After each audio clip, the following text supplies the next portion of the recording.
ლამპრობა უძველესი დღესასწაული, რომელიც სვანეთში რამოდენიმეჯერ სხვადასხვა მიზნით აღინიშნება. დღეს გიჩვენებთ მირქმის ლამპრობას, რომელიც წელს 14 თებერვალს აღინიშნა და სწორედ ამ დღისთვის ჩავედით ჩვენ სვანეთში და ჩვენი მეგობრების მარგველანების ოჯახთან ერთად შევასრულეთ ეს უძველესი ტრადიცია მესტიაში. ლამპრობისთვის ვაცხო ხაჭაპურს.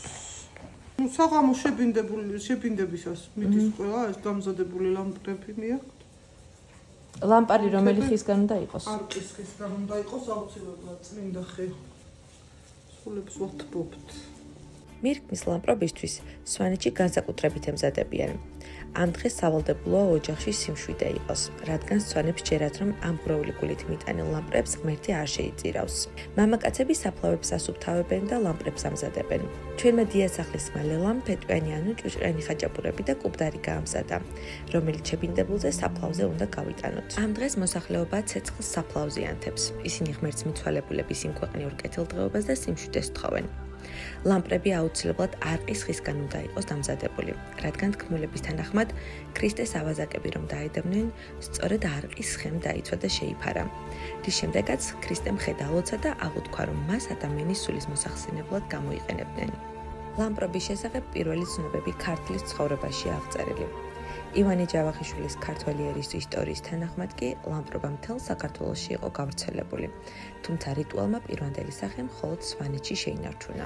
ყველაზე საოცარი არის ის, რომ არის ძალიან ბევრი ხალხი და საკმაოდ სიჩუმე არის, არ არის რაღაცა ქაოსი.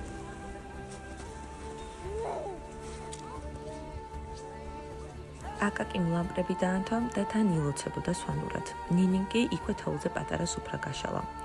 აუცილებელია თითო ნაჭერი ყველამ შეჭამოს და თითო ჭიქით ყველა დაილოცოს.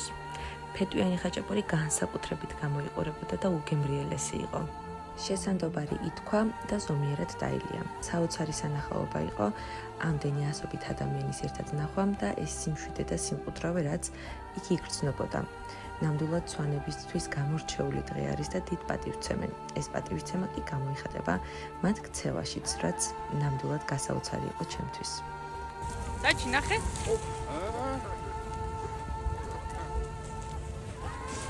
პატარა იოსელიანმა პირველად გასინჯა კუბდარი და ლელაბებოს მოუწონა ნახელავი, რადგან ერთი დიდი ნაჭერი სრულად შეჭამა. ჩვენ კი ჩვენს მეგობარ მასპინძლებთან ერთად ბოლომდე დავჭით ლამპრობის საღამოს, რადგან სანამ ლამპარი არ ჩაიწვება, სასურველი არ არის დატოვება. თან ასევე ყველა ნაჭერი არყის ხისა, რაც გამზადებული ქონდა ოჯახს, უნდა ჩაიწვას. ლამპრობის საღამოს რამოდენიმე საფლავზე შეიძლება გავიდეს ოჯახი, სადაც ყავს მიცვალებული.